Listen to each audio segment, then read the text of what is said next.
Chapter 2.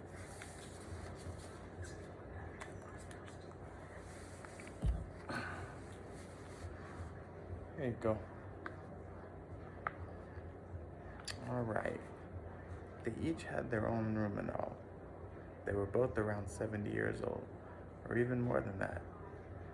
They got a bang out of things, though, in a half-assed way, of course.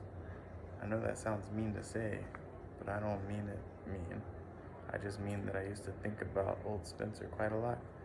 And if you thought about him too much, you wondered what the heck he was still living for. I mean, he was all stooped over. He had very terrible posture, and in class, whenever he dropped a piece of chalk at the blackboard, some guy in the first row always had to get up and go pick it up and hand it to him. That's awful in my opinion. But if you thought about him just long enough and not too much, you could figure out that he wasn't doing too bad for himself. For instance, one Sunday, when some other guys and I were over there for hot chocolate, he showed us this old beat-up Navajo blanket that he and Miss Spencer had bought off some Indian in Yellowstone Park. You could tell old Spencer got a big bang out of buying it. That's what I mean.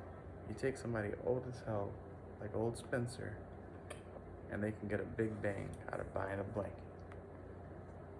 His door was open, but I sort of knocked on it anyway, just to be polite and all. And I could see where he was sitting.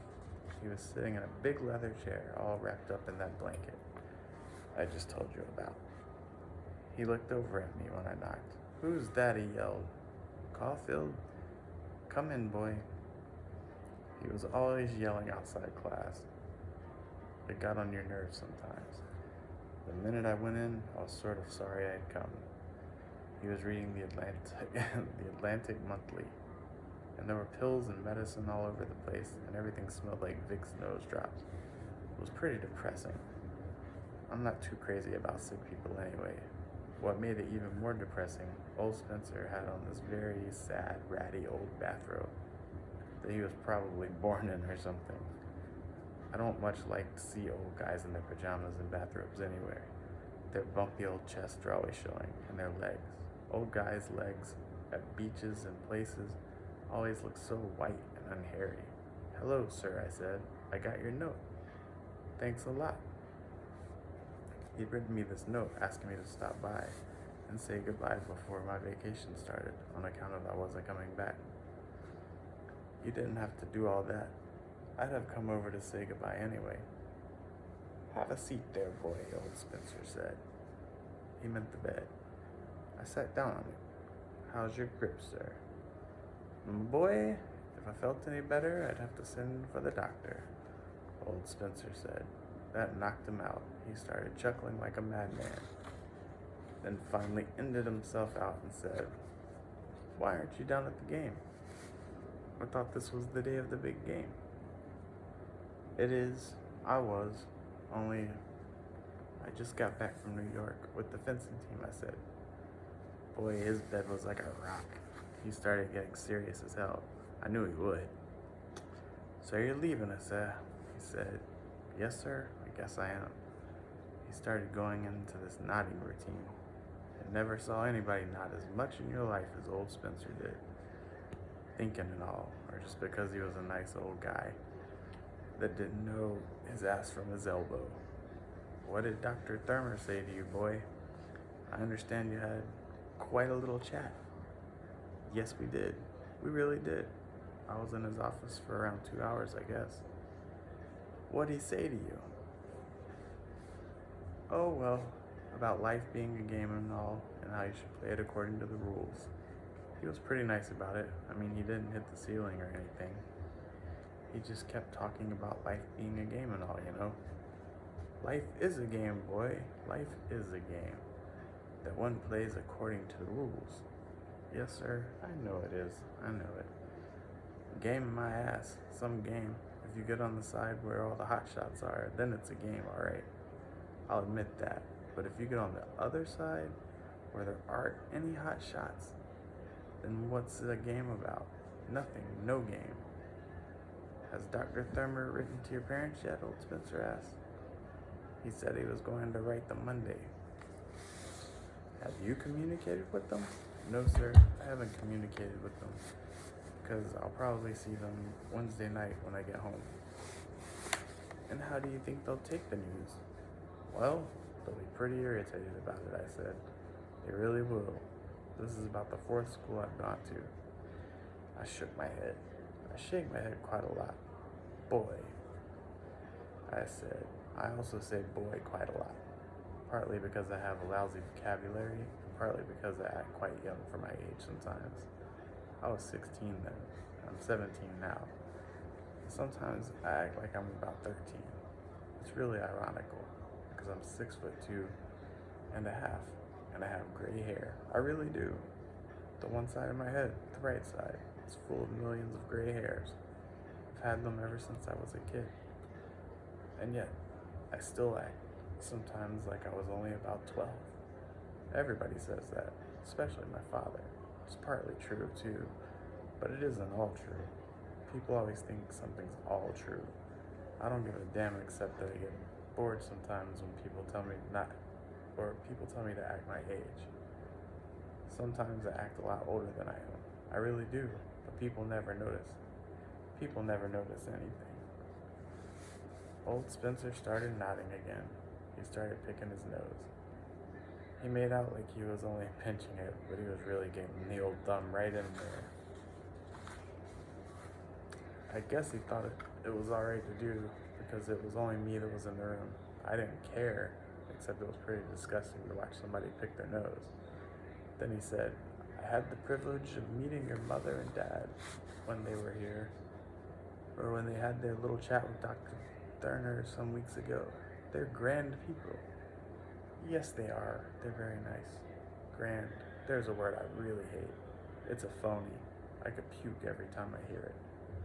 Then all of a sudden, old Spencer looked like he had something very good, something sharp as a tack to say to me. He sat up more in his chair and sort of moved around. It was a false alarm, though. All he did was lift the Atlantic Monthly off his lap and try to chuck it on the bed. He missed. It was only about 2 inches away, but he missed anyway. I got up and picked it up and put it down on the bed. All of a sudden then, I wanted to get the hell out of the room. I could feel a terrific lecture coming on. I didn't mind the idea so much, but I didn't feel like being lectured to and smell Vicks, nose drops, and look at old Spencer in his pajamas and bathrobe all at the same time. I really didn't. It started all right. What's the matter with you, boy? Old Spencer said. He said it pretty tough, too, for him. How many subjects did you carry this term? 5, sir. Well, Piggy, and how many are you failing in? 4. I moved my ass a little bit on the bed. It was the hardest bed I've ever sat on. I passed English all right, I said, because I had all that Beowulf and Lord Randall. My son's stuff when I was at Wooten School. I mean, I didn't. Daddy needs new glasses. I didn't have to do any work in English at all, hardly, except write compositions once in a while. He wasn't even listening. He hardly ever listened to you when you said something. I flunked you in history because you knew absolutely nothing. I know that, sir.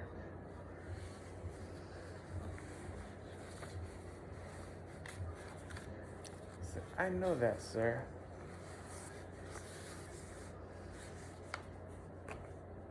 Boy, I know it. You couldn't help it.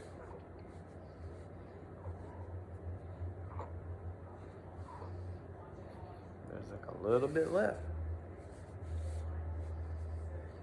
Want it? You full? Cool.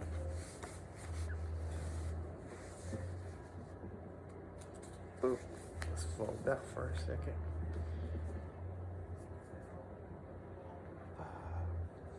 Wipe your mouth. Booyah.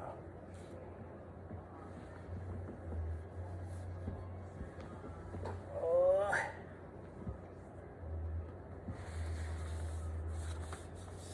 Okay. Where were we? I doubt very much if you opened your textbook even once the whole term, did you? Tell the truth, boy. Well, I sort of glanced through it a couple times, I told him. I didn't want to hurt his feelings. He was mad about history. You glanced through it, he said, very sarcastic. You glanced through it, Your exam paper is over there on top of my chiffon, on top of the pile. Bring it here, please. It was a very dirty trick, but I went over there and brought it anyway. I didn't have any alternative or anything. Then I sat down in his cement bed again. Boy, you can't imagine how sorry I was getting that I'd stopped by to say goodbye to him. He started handling my exam paper like it was a turd or something. We studied the Egyptians from November 4th to December 2nd, he said. You choose to write about them for the optional essay question. Would you care to hear what you had to say? No, sir, not very much, I said. He read it anyway, though. You can't stop a teacher when they want to do something. They just do it. The Egyptians were an ancient race of Caucasians residing in one of the northern sections of Africa. The latter, as we all know, is the largest continent in the eastern hemisphere. I had to sit there and listen to that crap. Whoa! It certainly was a dirty trick.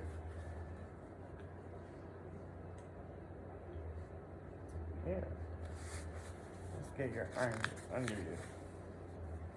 Sleepy head. You're tangled up again.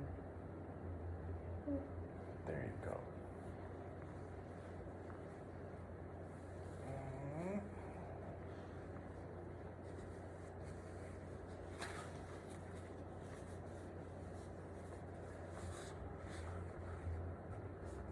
I had to sit there and listen to that crap. It certainly was a dirty trick. The Egyptians are extremely interesting to us today for various reasons. Modern science would still like to know what the secret ingredients were that the Egyptians used when they wrapped up dead people so that their faces would not rot for innumerable centuries. This interesting riddle is still quite a challenge to modern science in the 20th century. He stopped reading and put my paper down. I was beginning to sort of hate him. Your essay, shall we say, ends there, he said, in this very sarcastic voice. You wouldn't think such an old guy would be so sarcastic and all. However, he dropped me a little note at the bottom of the page, he said. I know I did, I said. I said it was very fast because I wanted to stop him. Or I said it very fast because I wanted to stop him before he started reading that out loud. But you couldn't stop him. He was hot as a firecracker. Dear Mr. Spencer, he read out loud. That is all I know about the Egyptians. I can't seem to get very interested in them, although your lectures are very interesting. It is all right with me if you flunk me, though, as I am flunking everything else except English anyway. Respectfully yours, Holden Caulfield. He put my goddamn paper down and then looked at me like he had just beaten the hell out of me in a ping pong match or something. I don't think I'll ever forgive him for reading me that crap out loud. I wouldn't have read it out loud. I wouldn't have read it out loud to him if he had written it. I really wouldn't. In the first place, I'd only written that damn note so that he wouldn't feel too bad about flunking me. Do you blame me for flunking you, boy? He said. No, sir, I certainly do not. I wish to hell he'd stop calling me boy all the time. He tried chucking my exam paper on the bed when he was through with it, only he missed again, naturally. I had to get up again and pick it up and put it on top of the Atlantic Monthly. It's boring to do that every 2 minutes. What would you have done in my place, he said. Tell the truth, boy. Well, you could see he really felt pretty lousy about flunking me, so I shot the bull for a while. I told him I was a real moron and all that stuff. I told him how I would have done exactly the same thing if I'd been in his place, and how most people didn't appreciate how tough it is being a teacher. That kind of stuff. The old bull. The funny thing is, though, I was sort of thinking of something else while I shot the bull. I lived in New York, and I was thinking about the lagoon in Central Park, down near Central Park South. I was wondering if it would be frozen over when I got home, and if it was, where did the ducks go? I was wondering where the ducks go when the lagoon got all icy and frozen over. I wondered if some guy came in a truck and took them away to a zoo or something, or if they just flew away. I'm lucky though. I mean, I could just shoot the old bulldog Spencer and think about those ducks at the same time. It's funny. You don't have to think too hard when you talk to a teacher. All of a sudden, though, he interrupted me while I was shooting the bull. He was always interrupting me. How do you feel about all this, boy? I'd be very interested to know. Very interested. You mean about my flunking out of Pensy and all? I sort of wished he'd cover up his bumpy chest. It wasn't such a beautiful view. If I'm not mistaken, I believe you also had some difficulties at the Wooten School and at Elkin Hills. He didn't say it just sarcastic, but sort of nasty too. I didn't have too much difficulty at Elkin Hills, I told him. I didn't exactly flunk out or anything. I just quit sort of. Why, may I ask? Why? Oh, well, it's a long story, sir. I mean, it's pretty complicated. I didn't feel like going into the whole thing with him. He wouldn't have understood it anyway. It wasn't up his alley at all. One of the biggest reasons I left Elkin Hills was because I was surrounded by phonies. That's all. They were coming in the goddamn window, for instance. For instance, they had this headmaster, Mr. Haas, that was the phoniest bastard I ever met in my life. 10 times worse than old Thermer. On Sundays, for instance, old Haas went around shaking hands with everybody's parents as they drove up to school. He'd be charming as hell and all, except if some boy had a little funny-looking parents. You should have seen the way he did with my roommate's parents. I mean, if a boy's mother was sort of fat or corny-looking or something, and if somebody's father was one of those guys that wear those suits with very big shoulders, corny black and white shoes, then old Hass would just shake hands with them and give them a phony smile, then he'd go talk for maybe half an hour with somebody else's parents. I can't stand that stuff. It drives me crazy. It makes me so depressed I go crazy. I hated that goddamn Elkin Hills. Old Spencer asked me something else then, old Spencer asked me something then, but I still didn't hear him. I was thinking about old House. What, sir? I said. Do you have any particular qualms about leaving Pensy? Oh, I have a few qualms, all right. Ooh, hiccups. Sure, but not too many. Not yet, anyway. I guess it hasn't really hit me yet. It takes things a while to hit me. All I'm doing right now is thinking about going home Wednesday, and I'm a moron. Do you feel absolutely no concern for your future, boy? Oh, I feel some concern for my future, alright? Sure I do. I thought about it for a minute, but not too much, I guess. Not too much. You will, old Spencer said. You will, boy. You will when it's too late. I didn't like hearing him saying that. It made me sound dead or something. It was very depressing. I guess I will, I said. I'd like to put some sense in that head of yours, boy. I'm trying to help you. I'm trying to help you if I can. He really was, too. You could see that. But it was just that we were too much the opposite sides of the pole. That's all. I know you are, sir, I said. Thanks a lot. No kidding, I appreciate it. I really do. I got up from the bed, but boy, I couldn't have sat there another 10 minutes to save my life. The thing is, though, I have to get going now. I have quite a bit of equipment at the gym I have to go get to take home with me. I really do. He looked up at me and started nodding again with his very serious look. I felt sorry as hell for him. all of a sudden. But I just couldn't hang around there any longer. The way we were on opposite sides of the pole, and the way he kept missing the bed whenever we chucked something at it, and his sad old bathrobe with his chest showing, and the grippy smell of Vicks and nose drops all over the place. Look, sir, don't worry about me, I said. I mean it. I'll be alright. I'm just going through a phase right now. Everybody goes through phases and all, don't they? I don't know, boy. I don't know. I hate it when somebody answers that way. Sure, they do. I said, I mean it, sir. I mean it, sir. Please don't worry about me. I sort of put my hand on his shoulder. Okay? Wouldn't you like a cup of hot chocolate before you go, Mrs. Spencer? Would be. I would. I really would. But the thing is, I have to get going. I have to go right to the gym. Thanks, though. Thanks a lot, sir. Then we shook hands and all that crap. It made me feel sad as hell, though. I'll drop you a line, sir. Take care of your grip now. Goodbye, boy. After I shut the door and started back to the living room, he yelled something at me, but I couldn't exactly hear him.